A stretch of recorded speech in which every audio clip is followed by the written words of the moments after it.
말씀 이사야 11장 1절부터 여기 본문에 주보에 나온 대로 한 절씩 우리가 교독을 하겠습니다. 원래는 이제 6, 7, 8절도 있는데 지금 생략하겠습니다. 1절을 제가 공독합니다.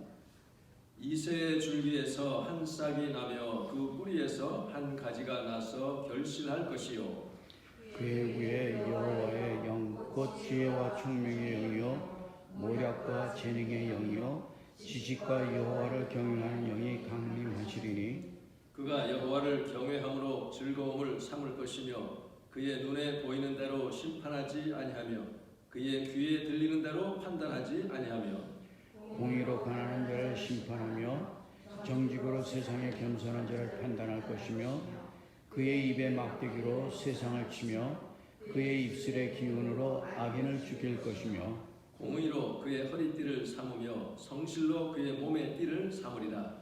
내 거룩한 산 모든 곳에서 해됨도 없고 상함도 없을 것이니 이는 물이 바다를 덮은 같이 여호와를 아는 지식이 세상에 충만할 것임이라. 마치 그날에 이새의 뿌리에서 한 싹이 나서 만민의 빛으로 설 것이요 열방이 그에게로 돌아오리니 그가 거한 곳이 영화로운 규례다. 아멘. 예수님의 탄생에 대한 예언이고 그리고 앞으로 장차 임할 새 하늘과 새 땅 하나님의 나라에 대한 그런 예언입니다. 벌써 이사야가 예언한 것은 주전 730년쯤 전입니다. 다윗은 주전 1000년쯤 태어났고요. 그 좀 전에 참 놀라운 일이죠. 예수 그리스도의 탄생을 이렇게 일찍 벌써 성령님의 영감 가운데 예언을 한 것입니다. 지금 오늘 대림절 둘째 주일이죠. 지난 주일에는 다시 오실 우리 예수님의 집중해서 말씀을 전했고 오늘은 처음 오시는 그쪽을 좀 중심으로 해서 은혜를 나누고자 합니다. 지난주 말씀드린 대로 이제 초를 켜는데 사실은 이제 저 보라색 초가 주님 소망하며 마음 준비하는 그런 뜻이 있고 했다고 이제 설명을 좀 했었는데요. 알고 보니까 저희들에게 허락된 것은 헝가리 교회 거예요. 그러니까 반드시 저렇게 보라색으로 또 분홍색으로 하는 것은 아니고 붉은색 계통으로 통일되는 그런 경우도 있습니다. 그러다가 이제 가운데 하얀색 초는 예수님이 오신 날 크리스마스 날 하는 것이죠. 둥근 상록수 중앙에 성탄절에 꼽는 그 흰 초가 이제 순결하신 예수님 가리키는 것인데 저희 교회는 12월 22일 넷째 주일이 대강절 넷째 주일인 동시에 그 성탄절을 따로 모이지 않기 때문에 성탄주일로 또 이렇게 해서 성탄주일로 우리가 예배를 드립니다. 오늘 본문을 보면 이새의 줄기에서 새싹이 나며 그의 뿌리에서 한 가지가 나서 결실할 것이다 하는 말씀이 있습니다. 이새의 줄기라고 할 때 이 줄기는 이제 트렁크 또는 스템이라고 합니다. 근데 예수님, 온 인류의 구주 되신 메시아 예수님을 지금 예고하는데 이새라고 하는 이름으로 시작을 합니다. 사실 이새는 다윗의 육신의 아버지일 뿐 무슨 큰 역사를 이룬 사람이 아니에요. 그런데 이사야 선지자는 그 예수님의 육신적인 뿌리를 말할 때 바로 다윗 언급하지 않고 이름 없는 베들레헴의 촌부였던 다윗의 아버지 이새를 말했어요. 그것은 뭐냐면 바로 예수님의 출신이 육신적으로는 아주 험불하다 하는 것을 보여주려는 것이죠. 이것은 예수님의 마국간 탄생과도 이제 이어져 있는 것입니다. 거기에서 한 가지가 나고 줄기, 뿌리 한 내용이에요. 순이 나고 가지가 난다. 이것이 같은 내용을 이제 반복해서 강조한 것이죠. 거기서 결실한다는 것은 생명이 태어난다는 것을 말하고 있습니다. 바로 이새의 줄기에서 싹이 나서 맨 처음 나온 것은 다윗이에요. 막내 아들 다윗입니다. 그런데 그 다윗은 예수님의 선조이면서 동시에 그 다윗이 아브라함의 자손이죠. 그래서 예수님 마태복음 1장에 보면 아브라함과 다윗의 자손 예수 그리스도의 계보라 이렇게 시작이 되는 것이죠.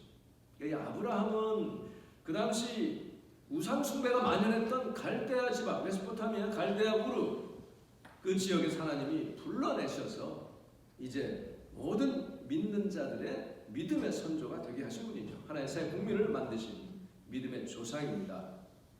근데 그때 하나님이 아브라함 부르셨을 때 뭐라고 했냐면 땅의 모든 족속이 저와 여러분을 포함한 모든 족속이 너의 씨로 인하여 복을 받을 것이다. 그 씨가 바로 예수 그리스도입니다. 그러면 예수님이 그러면 왜 이 땅에 오셔야 했는가? 오늘 말씀의 주제입니다. 그 훨씬 이전 아브라함을 부르기 전 아브라함은 주전 약 2000년 사람이에요. 그 이전으로 거슬러 올라가면 최초의 인류 아담과 하와가 나옵니다. 이 아담과 하와 하나님께서 남자와 여자를 만드시고 이 땅에 생육하고 번성해서 충만하라 그랬어요. 그러니까 하나님의 형상을 입은 자들로 가득 채워라 이 땅을 다스리고 정복하고 가꾸어라 이렇게 사명 주셨어요. 그러니까 복을 주시면서 동시에 사명을 주셨는데 아담 하와는 한동안 잘했어요. 그래서 짐승들을 잘 다스리고 보는 대로 명하면 이름 지면 그대로 이름이 됐어요. 너 이리 와, 넌 사자구나, 사자 이렇게 했어요. 그 당시에는 사자들도 다 풀 먹었습니다. 땅의 채소를 다 너희들이 먹을 것으로 준다. 나중에 천년 왕국이 되면 다시 사나웠던 짐승들도 더 이상 잡아먹지 않고 다 풀을 뜯을 것이요. 오늘 여기는 읽지는 않았으나 거기 보면 나옵니다. 사자와 곰과 늑대, 어린아이, 독사에 손을 넣고 같이 누워서 일광욕을 할 것이요. 일광욕 얘기는 없지만 어쨌든 그렇게 지금 회복된 그런 모습을 여기서 말씀하고 있습니다. 그러나 태초의 인류 아담은 우리가 아는 대로 사명을 다 감당하지 못했죠. 그래서 하나님이 이들을 벌하심과 동시에 약속을 주셨어요. 커버넌트, 언약을 주신 것이 바로 독생자 예수님 아니에요. 하나님이 하와를 넘어뜨린 뱀에게 하신 말씀 창세기 3장 15절에 내가 너로 여자와 원수가 되게 하겠고 너의 후손도 말하자면 여자의 후손과 원수가 되게 하겠다. 여자의 후손은 내 머리를 상하게 할 것이요 또 너는 그의 발꿈치를 상하게 할 것이다. 그래서 The Passion of the Christ 그 영화를 보면 예수님이 겟세마네에서 기도 다 하신 다음에 발밑에 있는 뱀의 머리를 확 밟잖아요. 아주 상징적인 그런 행동을 보여주고 있죠. 그 이후로 하나님은 수천 년을 흐르면서 자신의 독생자를 내주시기에 가장 적합한 환경을 만들어 가시다가 때가 차면 하나님이 그 아들을 보내셨는데 여자에게서 나게 하셨다 그랬어요. 갈라디아서 4장 4절에 보면 왜 여자에게서 나게 했어요? 여자의 후손 내 머리를 상하게 하시기 위해서 그리고 동정녀 마리아를 통해서 낳아야 했기 때문에 여자에게서 나게 하시고 율법 아래에 나게 하셨다 그랬습니다. 그 이유는 율법 아래에 있는 자들을 속량하시고 우리도 아들의 명분을 얻게 하려 하십니다. 그러니까 속량하시고 그리고 아들의 명분. 여러분 나는 딸인데 하나님 자녀의 통칭이죠. 왜냐하면 우리 남자들도 나중에 그리스도의 신부가 되잖아요. 두 가지 다 속량하시는 것과 아들의 명분입니다. 이것이 바로 2000년 전 유대 땅에 예수님이 오신 것입니다. 율법 아래에 있는 자들을 속량하시기 위해서 율법 아래에 있다고 하는 것은 율법의 저주 아래에 있다는 거 아니에요? 그 율법은 왜 우리를 저주합니까? 율법의 하나라도 어기면 전부 어긴 것이 되기 때문에 이것은 다 우리 죄 아래 저주 아래 가둔 것입니다. 그러면 예수님은 바로 그 율법의 저주를 한 몸에 다 받으시기 위해서 율법 아래에 오셨습니다. 그것을 다 담당하시기 위해 오셨습니다. 율법은 그런데 그 죄의 저주 아래에 있는 우리로 하여금 예수님을 바라보라 예수님께로 인도하는 과거 개혁 성경에 보면 몽학 선생이라고 해서 계몽 몽자에다가 학 가르치는 그래서 지금은 초등교사라 또는 개인교사 영어로 보면 튜터, 커스토디안, 가디언으로 준 것이 바로 율법입니다. 하나님은 지금 시대를 따라서 점점 계시를 밝혀주시는데 그 율법은 우리로 하여금 저주를 받게 하고 망하게 하는 것이었지만 그러나 목적은 그게 아니었죠. 예수 그리스도를 바라보도록 하는 것이 율법이었어요. 그래서 로마서 6장 23절에 죄의 삭은 사망이에요. 여기까지 율법입니다. 죄의 값은 사망이에요. 우리가 욕심 부린 것도 죄, 남을 미워한 것도 죄입니다. 욕심이 잉태한 즉 죄를 낳고 죄가 장성한 즉 사망을 낳게 되어 있어요.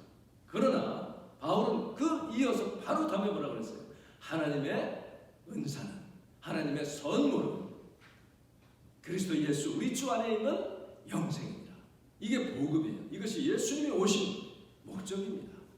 우리를 그리스도 예수 안에 있는 영생을 주시기 위해서 율법의 저주를 받은 자로서 오신 분이라 그런 말씀이죠. 그를 믿는 자마다 멸망하지 않고 영생을 얻게 하시려고 우리 주님이 오셨고 그 기프트가 바로 예수 그리스도예요. 그 기프트를 받아서 열어보면 그 안에 뭐가 들어있어요? 영생이 들어있다는 말이에요. 여러분 예수 그리스도를 마음으로 받아서 기프트를 받아서 내 마음에 모실 때 영생이 주어진 것을 감사하시기를 바랍니다. 지난 주간에 우리 준호 형제님하고 카톡 주고받은 내용 아마 여러분도 보셨을 거예요. 아주 중요하고 흥미있는 내용이 들어있었어요. 하나님은 우리가 예수 믿어서 구원받으면 끝인 줄 알았는데 그게 아니라는 거잖아요. 자, 우리가 나 예수 믿었습니다. 이제 죄 가운데 있다가 죄 용서받고 하나님의 사람이 됐어요. That's it? That's good enough? 그게 아니라는 거죠. 그걸로 충분하다는 것이 아니에요. 예수님이 오신 뜻은 우리로 하여금 영생 얻은 그걸로 그냥 믿은 것으로 끝나라고 주신 게 아니죠. 그럼 예수 믿은 순간 다 그냥 하늘나라로 가면 되는 것입니다. 그런데 오늘 본문에도 보면 여기 이새의 줄기에서 싹이 나고 그 뿌리에서 가지가 나서 결실할 것이요. 그 다음에 나온 말씀이 아주 중요한 거예요. 왜냐하면 우리가 이 땅에 육신을 가지고 사는 한 이 땅은 죄악으로 가득 차 있어요. 이 죄와 악이 참 횡행하는 이 땅의 육신을 가지고 발을 딛고 사는 한 원수 마귀의 공격을 받을 수밖에 없다는 것이죠. 그래서요 우리가 물과 성령으로 거듭나 예수를 믿으면 성령 받으면 그럼 그때로부터 그냥 완전 무균 상태, 완전 청정지대가 되느냐 하면 그게 아니라는 거죠. 잠시 그런 기쁨을 주십니다.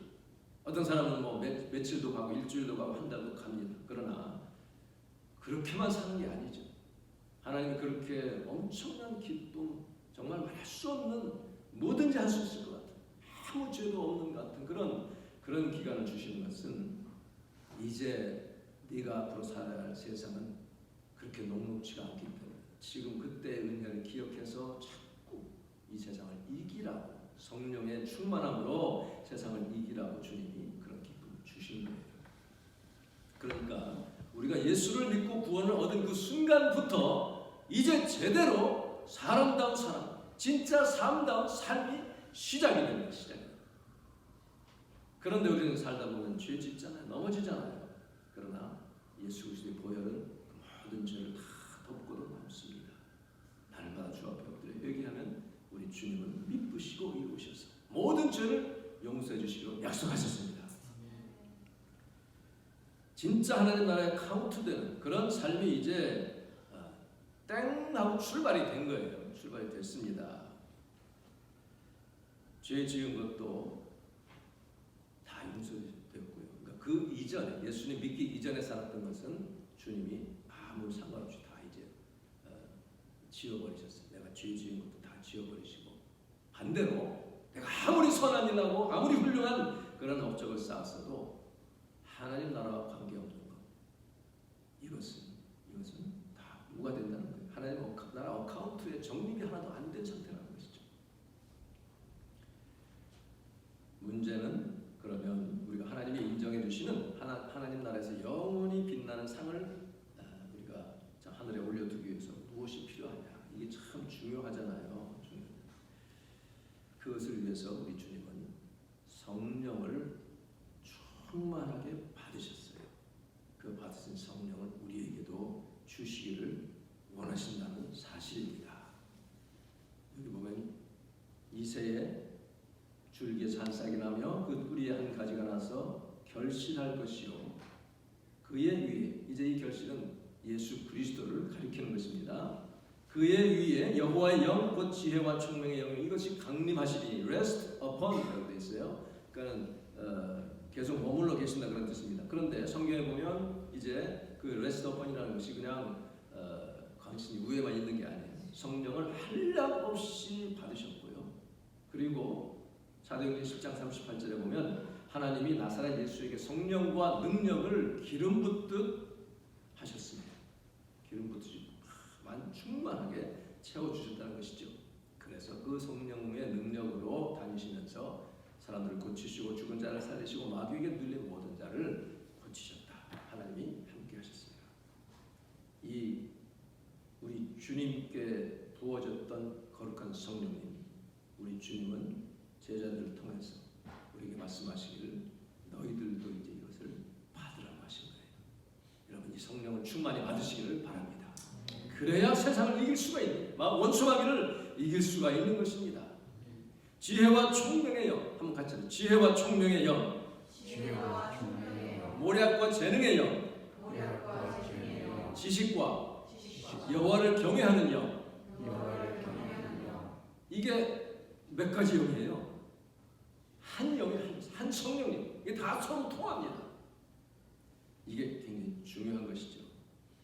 오늘 우리에게 정말 필요한 그런 영, 우리에게 주시기를 원하십니다. 여러분, 지혜와 총명의 영, 이것만 읽어도 여러분 눈이 밝아지지 않아요? 지혜와 총명의 영, 마음이 막 뜨거워지지 않습니까? 간절한 심령을 가지시기 바랍니다. 주님이 우리에게 주시기를 약속했어요.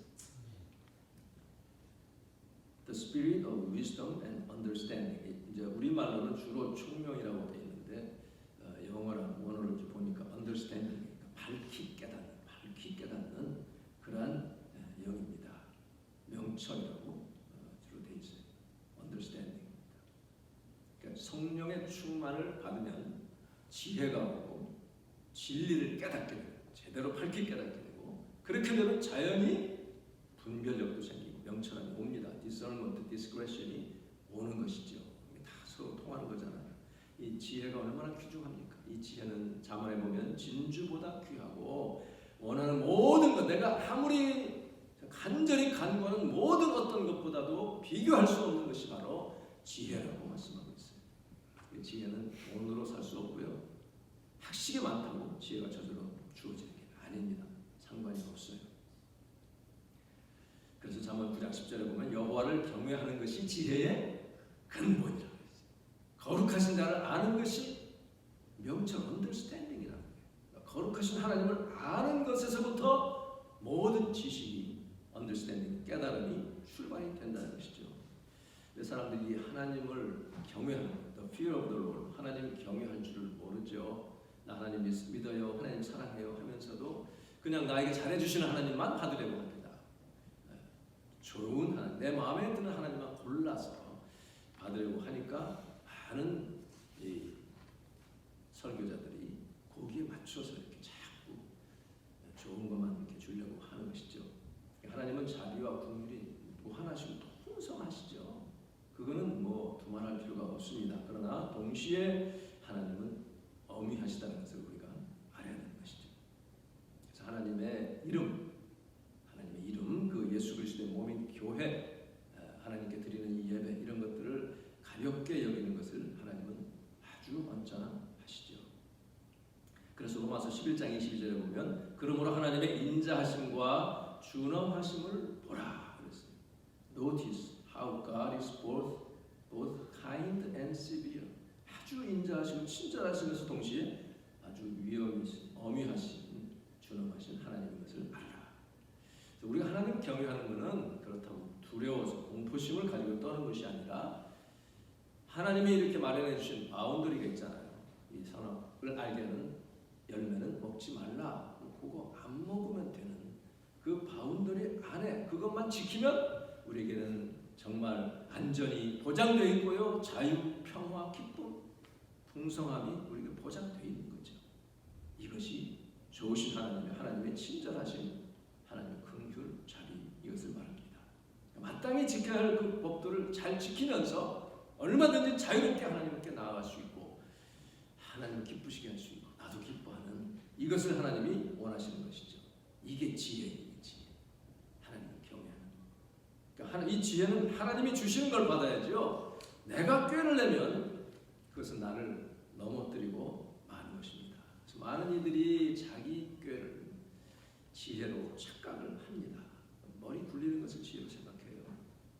이 세상에 정말 세상 지혜가 뛰어난 사람들이 얼마나 많습니까?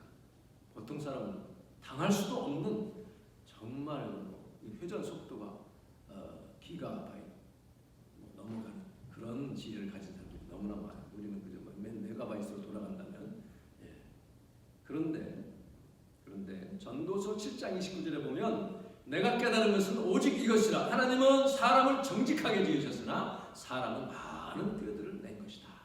꾀를 부리는 것입니다. 그러니까 하나님 뜻은 조금 제쳐두고 내 머리로 내 경험, 배움, 자기 기술 이런 자기 책략으로 뭘 이루려고 하는 그런 사람들. 이건 뭐와 같으냐면요. 다람쥐입니다. 다람쥐. 웬 다람쥐?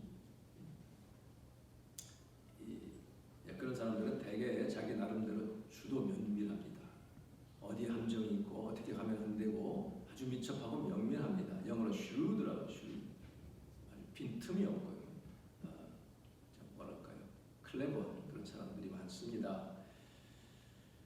그런데 결과를 보면 토끼와 거북이처럼 자기는 열심히 뛰었는데 저 미련하고 답답하게 자기 하나님 뜻을 따라간다고 기도하고 드리고 천천히 오는 사람 비웃지만 정말 나중에 보면 누가 이겨요?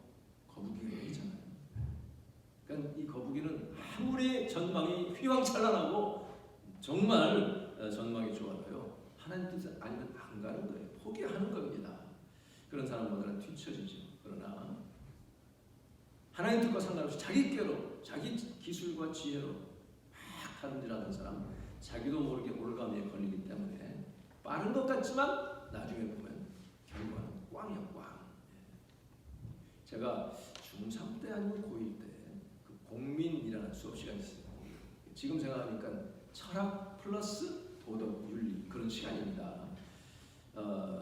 그때에 이제 그 선생님 참 아주 인상적이라 제가 성함 지금도 기억해. 안혁린 선생님인데요. 이분은 발음이 우리 보통 니체 배웠잖아요. 니치 그러시고 키에르케고르를 이렇게 배웠는데 키에르케고르 뭐 이렇게 하여튼 하시는 인상도 짙고 머리도 크시고요. 아주 정말 눈썹도 아주 진한 그 외모가 안 그래도 니체나 키에르케고르를 닮은 그런 모습도 있었어요. 글쎄만 없었지. 근데 그 부분이 어느 날 다람쥐 잡는 법을 가르쳐 줍니다. 참 재미나게 가르쳐서 지금도 인상에 남아요. 여러분 한국 다람쥐는 정말 컬러풀하고요. 얼마나 귀엽고 정말 매력적이 아닙니까? 그러니까 낚싯대 같은 긴 막대기 끝에 올가미를 이렇게 한다는 거예요. 그래가지고 그 다람쥐 뒤로 살금살금 가서 그 올가미를 다람쥐 앞에 이렇게 내리면 그럼 이 다람쥐가 그렇게 보다가 그거를 가지고 이거 재밌다 하면서 썼다 벗었다 한다는 거예요. 전 그 얘기 들으면서 설마 저분이 참 재밌으라고 그냥 만든 얘기겠지 그랬어요. 그러다 쓰는 순간에 확 낚아채면 다람쥐를 잡는다는 것입니다. 그러니까 최근에 하도 궁금해서 인터넷을 찾아봤더니 그 말이 맞아요. 이 다람쥐는 좌우로는 잘 살피는데 위아래는 잘 못 본답니다. 그리고 뒤에서 오는 거 잘 모른대. 지가 몸을 돌리기 전에는 살금살금 가서 60년대 70년대 한국 다람쥐가 수출됐습니다. 한 마리 1불씩. 이게 어떤 때는 많을 때는 1년에 70만 마리를 수출했대요. 그게 어떻게 되냐면 일본 가가지고 이것을 다람쥐를 잘 훈련시켜가지고 미국, 영국, 동남아시아에 펫으로 정말 그 뭡니까 이 애완용으로 많이 수출했다는 그런 기록이 나와요. 그다음 이 91년에 이제 완전히 금지를 했습니다만 이 다람쥐는 결국 뭐예요? 자기 본능을 벗어날 수 없기 때문에 제 아무리 꾀를 내고 제 아무리 용의 주도해도 그것을 낚아채려는 그런 사람의 지혜를 당할 수가 없다는 것이죠. 그러니까 그것이 한참 수출될 때는 어떤 사람은 하루에 60마리, 70마리도 잡아듭니다. 참 어마어마하죠. 우리 인간은 하나님이 주시는 지혜를 받지 않으면 죄 속을 벗어날 수 없는, 그렇기 때문에 내가 아무리 조심하고 두드려보고 지혜를 짜내서 이를 추진해도 그 죄성을 타고 나를 올가시우려고 하는 마귀의 계략을 이길 수가 없는 것입니다. 하나님의 성령의 은혜를 받아야만 그것을 볼 수 있고 그것을 이길 수 있고 벗어날 수가 있다는 것을 여러분이 깨달으시기를 바랍니다. 그러니까 보아야 할 것을 못 보고요, 내 지혜로 하면 하나님이 보라고 하는 것을 못 보고 조심해야 할 것 조심하지 않고 이거 재밌다 하다가 마귀의 올가미에 그만 잡히는 그런 신세가 된다는 것입니다. 그 얘가 누구예요? 삼손이에요. 삼손이 얼마나 용이 주도했습니까? 처음에 여자들이 울면서 꼬이고 할 때 다른 얘기 막 해주고 넘어가고 다 얼마나 잘했어요. 그러나 애당초 가서는 안 될 거, 만나서는 안 될 사람, 진짜 속칭 사랑해서는 안 될 사람, 이걸 하다가 결국은 원천적인 불순종이다. 원천적인 불순종. 자기 육적인 욕망을 이기지 못한 것 때문에 두 눈 다 뽑히고 얼마나 처참하게 됐습니까? 그러니까 하나님과 무관하게 사는 사람은 자기 지혜로, 자기 꾀로 마귀가 잘 봐주니까 한동안 형통할 수가 있어요. 승승장구할 수가 있습니다. 오히려 그것이 복이 아니라는 것을 우리가 알아야 되죠. 그러니까 예수 믿는 사람은 주님의 지혜와 총명의 영을 받아야 됩니다. 이 영을 간구하시기를 바랍니다. 그래서 잠언 3장 5절에 너는 마음을 다하여, 어떻게? 마음을 다하여 with all your heart 여호와를 신뢰하고 내 명철을 의지하지 말라 그랬어요. Lean not on your own understanding. 네가 깨닫는 것 가지고 그거 의지하지 말라. 하나님을 의지하라고 말씀하고 있습니다. 그 다음 7절에 보면 스스로 지혜롭게 여기지 말지어다. 여호와를 경외하며 악에서 떠날지어다. 이것이 우리에게 주어진 말씀입니다. 우리 예수님은 지혜와 총명의 영으로 가득하신 분이었습니다. 그 예수님이 우리에게 그 영을 부어주시기를 원하십니다. 너무나 많은 사람들이, 심지어 크리스찬이라고 하는 분들도, 나 믿는다고 하는 분들도 이 도를 깨닫지 못하고 있어요. 그래서 자기는 참 열심을 다해서 이 뛰고 저리 뛰고 정신없이 뛰어다니는데도 거두는 것은 별로, 나중에 노인되어서 회한만 남는 그런 분들이 적지 않습니다. 왜냐하면 하나님 뜻과 상관없이 자기 생각, 자기 지혜, 자기 꾀로 하기 때문에 주의 음성을 듣지를 못하는 것이고, 하나님 앞에 엎드리지 않고 하나님 말씀을 순종하지 않기 때문에, 그래서 많은 이 교회들이요, 참 특히 젊은 아이들에게 하나님을 잘 못 가르치는 경우가 많습니다. 하나님을 마음 착하고 돈 많은 그랜파, 정말 유산 많이 상속해 주시는 친할아버지로 생각하도록 가르쳐요. 주머니가 불룩해가지고 할아버지 사탕 먹고 싶어 그러면 괴짜로 사다 주고요. 꾸지람은커녕, 잘못해도 꾸지람은커녕 허허허 잘했어 이렇게만 하는 하나님으로 착각합니다. 예. 그래서 든든하죠. 그런 할아버지 있으면 든든하죠. 예. 그러나 그렇게 하고 보니까 이빨 다 썩는 거예요. 옛말에 할아버지가 너무 착하기만 하면 손자가 할아버지 수염 다 뜯어놓는다는 말이죠. 다 뽑아놓는다. 물론 이제 과거에 너무 무섭기만 한 할아버지로 이렇게 묘사됐기 때문에 시대가 바뀌면서 그 반작용으로 너무 또 이쪽으로 갔어요. 제자리에 갖다 놔야 됩니다.